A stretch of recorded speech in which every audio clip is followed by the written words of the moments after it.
Éonainn glic.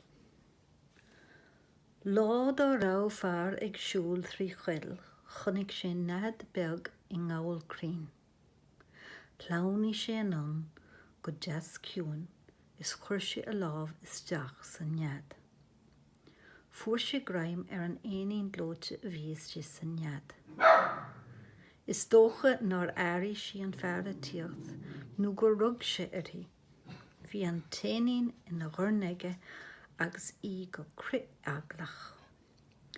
Leabhar an téanainn leis a bhfear is dúirt. A ir mhór mhocánta.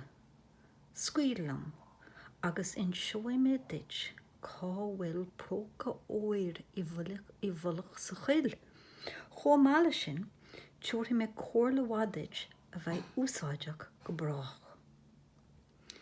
Tám lán sásta cead do chus a thabhairt dit má dhéanann tú mar dhealann tú sa an fearr agus scaoil sé saor í.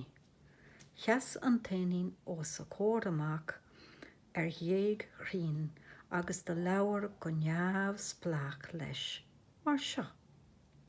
A ir mhór mhocánta. Ná cred gach ní a chluiseann tú. Bíonn anchuid bréige ar siúl.